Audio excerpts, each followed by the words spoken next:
Welcome back. Ready to read senior secondary school group class 10th। हम लोग आपको chapter number 14 economic importance of plants and animal हम लोग study कर रहे थे, जिनमें आप प्लांट्स के बारे में स्टडी कर चुके थे। एनिमल्स में आप apiculture, sericulture and lag culture को स्टडी कर चुके थे। अब हम आगे इसको प्रोसीड करते हैं। नेक्स्ट है आपका फिशरी। फिशरी क्या है? Fish production.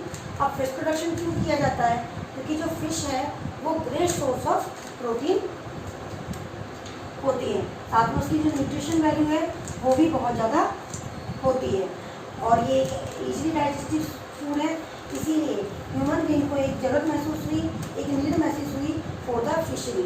इसके लिए उसने ब्रीडिंग फिश का प्रोडक्शन स्टार्ट किया, और जिस प्रोसेस के तहत किया उस प्रोसेस को हमने क्या कह दिया? फिशरी कह दिया। और ये फिशरी इतना डेवलप्ड है कि हमारा इंडिया यहाँ फिश प्रोडक्शन में या सी फूड प्रोडक्शन में 6th पोजीशन कंटेन करता है। जो फिशरी है वो मोर सक्सेसफुल है फ्रेश वाटर में। वो फ्रेश वाटर में ज़्यादा सक्सेसफुल है in comparison of marine water, मतलब समुद्री पानी की जगह जो फिशरी है वो मोर सक्सेसफुल है आपकी फ्रेश वाटर बॉडीज़ में। जो फिशेज़ हैं, फिशरी के लिए जो आपकी फिशेज़ रियर्ड की जाती हैं, पाली जाती हैं, फ्रेश वाटर फिशेज़ है, उसकी कुछ आपकी स्पीसीज़ है रोहू, कटला, मृगाल। जो रोहू है उसका साइंटिफिक नेम है लेवियो रोहिता। कटला, इसका साइंटिफिक नेम है लेवियो कटला, और उसका दूसरा नाम भी है कटला। एंड मृगाल, इसका नाम है सेलिनस मृगाला। इसी तरह से कुछ इंडस्ट्रीज़ हैं जो एक्जोटिक फिशेज़ लाइक फॉरेन वाली फिशेज़ होती हैं या इंडिया से बाहर वाली फिशेज़ होती हैं, एक्जोटिक फिशेज़, इनको भी रियर्ड करती हैं वाटर बॉडीज़ में, जो कि जिनका इसमें से एक फिश है कॉमन कार्प। कॉमन कार्प का साइंटिफिक नेम है क्राइप्रिनस कॉर्पी। ये आपकी फिशेस की जो स्पीसीज़ हैं जो कि रियर्ड की जाती हैं for the fish production. Next है आपका रिक्वायर्ड कंडीशन। अब फिश प्रोडक्शन के लिए कौन कौन सी कंडीशन रिक्वायर्ड होती है? तो सबसे पहले फिश की जरूरत होती है हमें पॉन्ड की। अब पॉन्ड बनाने के लिए हमें लैंड की जरूरत होती है, तो हमें ऐसी लैंड का सिलेक्शन करते हैं जहाँ की जो सॉइल है वो कैसी होती है? क्ले सॉइल होती है, चिकनी मिट्टी होती है।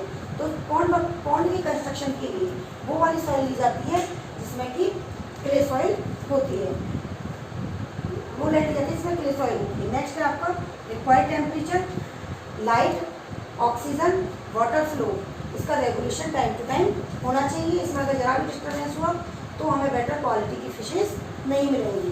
थर्ड वन है आपका natural food.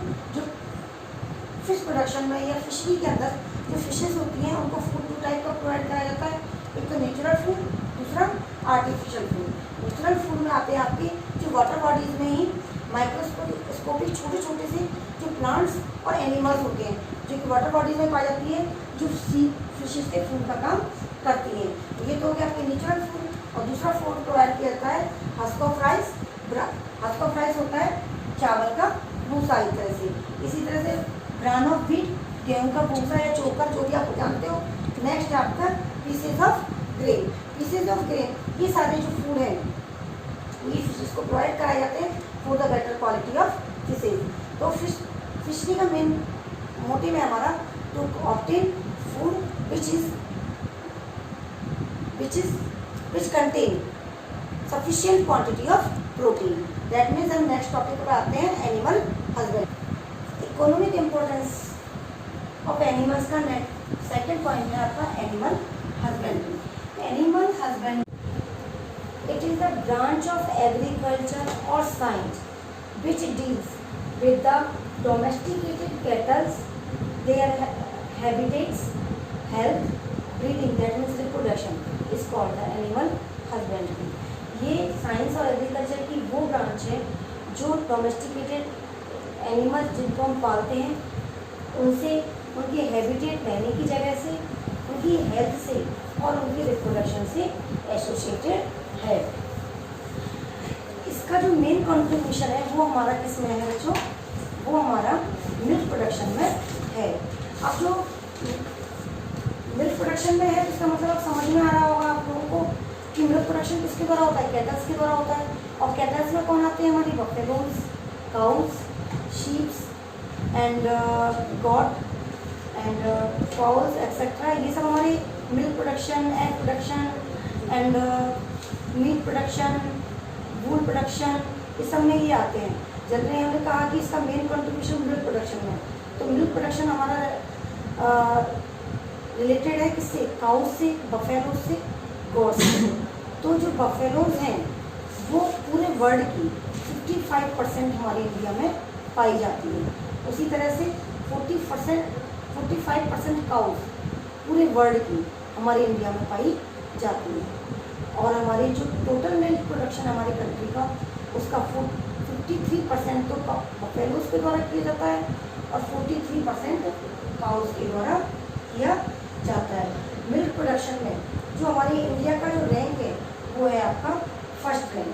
That means milk production सबसे ज़्यादा हमारे इंडिया में कराया जाता है। अब बचा हुआ पार्ट है, हमने बोला बफेलोज का 53 एंड काउस का 43, remaining part God and other kettles के द्वारा प्रोवाइड कराया जाता है। तो जो टोटल पॉपुलेशन, गॉड का जो पॉपुलेशन है पूरे वर्ल्ड में, उसमें हमारा इंडिया सेकेंड रैंक रखता है। शीप के केस में हमारा इंडिया थर्ड रैंक रखता है एंड फॉल के केस में हमारा इंडिया 7th रैंक रखता है। फॉल बोले तो यहाँ मुर्गी पालन से रिलेशन है। अब जो इम्पोर्टेंट रोल है हमारे इंडिया में किसका, काउ, गॉड का, शीप का और फॉल का, ये जो 3 कैटल्स हैं ये पुअर लोगों की इकोनॉमी डेवलप करने में मोस्ट इम्पॉर्टेंट रोल प्ले करते हैं। तो हम कह सकते हैं एनिमल हस्बेंड्री का जो रोल है हमारे इंडिया में वो बहुत इम्पोर्टेंट है। और इसके अकॉर्डिंगली कई सारे जो प्रोडक्शन है जैसे dairy production, wool production and etcetera, poultry production, ये सब हमारे एनिमल हस्बेंड्री के अंदर ही चलते हैं।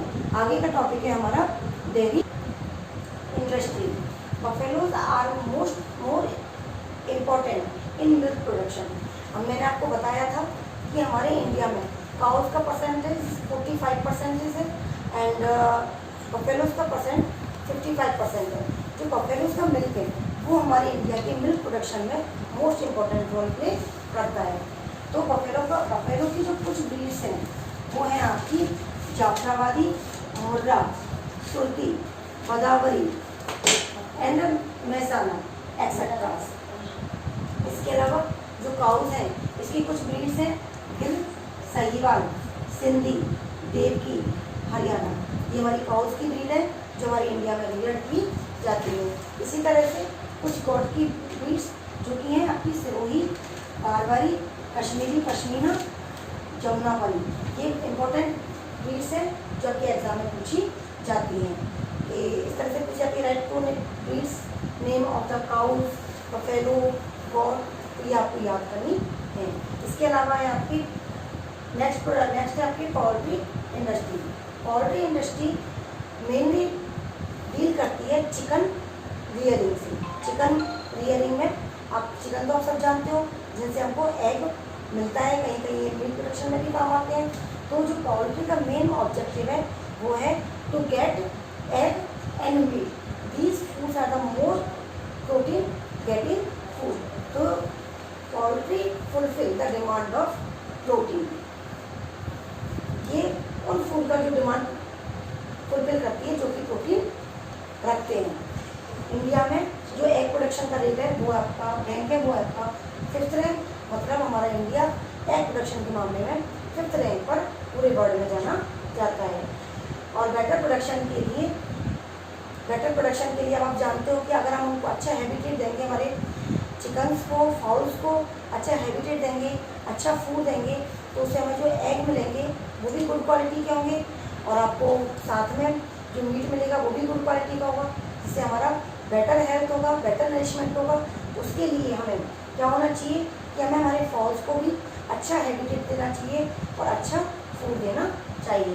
तो for better production, protected habitat and nutritious food तो fall should be provided.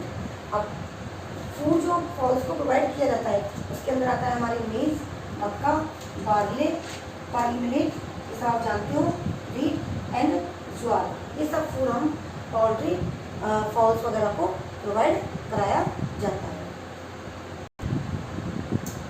next industry which is based on the animal husbandry, which is a wool industry. Wool industry is depend on the sheep production, sheep rearing. इसमें आपकी sheep की rearing की जाती है, उनके hairs से wool का production किया जाता है. A large number of sheep are reared in North India. North India में जैसे पंजाब, हरियाणा ये सब आते हैं. यहाँ पर शीप का रियरिंग होता है. इसमें हमारा राजस्थान स्टेट भी मेनली इंक्लूडेड होता है. मतलब यहाँ पर राजस्थान में मेनली शीप का रियरिंग होती है, उससे वूल का प्रोडक्शन किया जाता है. इसलिए राजस्थान भी अपना एक ग्रेट इम्पोर्टेंस रखता है इन द वूल प्रोडक्शन. तो जो वूल है, वूल is prepared from the hairs of the sheep and colour of the वूल. जो वूल का कलर आप तो जानते हो कि वूल का जो कलर है वो डिफरेंट होता है. अब colour of the wool is depend on the climate in which wools live, in which sheep live and the species of the sheep. That means we can say color of the wool is dependent on the sheep species and climate of the sheep. कुछ breeds हैं आपकी sheep की जो कि आपकी लोही, नाली, मारवाड़ी, पतनबड़ी, इस तरह की कुछ ब्रीड्स हैं जो कि शीप की रियर्ड की जाती हैं for the wool production. Rajasthan important state है वूल प्रोडक्शन में, ये मैं आपको पहले ही बता चुकी हूँ. इसके बाद है आपका नेक्स्ट टॉपिक आता है. ये तो सारी जो टॉपिक्स हैं आपके dairy industry, poultry industry and wool industry are the based on animal husbandry. Next topic आता है आपका कोरल एंड कोरल रीफ. जो कोरल और कोरल रीफ है ये आपकी वाटर बॉडीज में पाई जाने वाली आपकी कुछ कॉलोनीज होती हैं जिसमें ये मॉलस्क का जो मॉलस्क का आपका फाइलम है, मॉलस्क का फाइलम के बोल सकते हैं आप Anthozoa class, Coelenterata phylum Anthozoa class की कुछ कॉलोनीज होती हैं जो कि कैल्शियम कार्बोनेट का सीक्रेशन करती हैं. और जो कैल्शियम कार्बोनेट का सीक्रेशन करती हैं उनको हम कोरल रीफ कहते हैं. और जब ये कोरल रीफ बडिंग फॉर्म में आपस में एक के ऊपर एक गैदर हो जाती हैं तो इनको हम क्या बोलते थे, कोरल रीफ बोल देते हैं. तो सिंगल और colonial polyp animal of mollusc phylum secret CaCO3 skeleton. जो मॉलस्क फाइलम के कुछ एनिमल्स होते हैं जो कि सिंगल रहे या चाहे कॉलोनी में रहे, वो कैल्शियम कार्बोनेट स्केलेटन को सीक्रेट करती हैं जिनको हम कोरल कहते हैं. और जब यही कोरल ये आपके एंथोजोआ क्लास की जो एनिमल्स है वो सीक्रेट करते हैं, आपका फाइलम सिलेंड्रेटा या मॉलस्का, इसके जो एनिमल्स होते हैं कैल्शियम कार्बोनेट का सीक्रेशन करते हैं जिनको कोरल कहते हैं. और जब यही कोरल रॉक्स फॉर्म में कन्वर्ट हो जाते हैं तो उसको हम कोरल रीफ कहते हैं. ये आपका आज एनिमल हस्बेंड्री का एक टॉपिक और का तैयार हो गया है. इसके बाद अब आपका एक टॉपिक बचता है इसमें आपका पर्ल कल्चर है जो आपको मैं आपको नेक्स्ट क्लास में पढ़ाऊंगी. अब इस वीडियो को आप ध्यान से सुनिएगा एंड इसको लर्न करने की कोशिश करिएगा.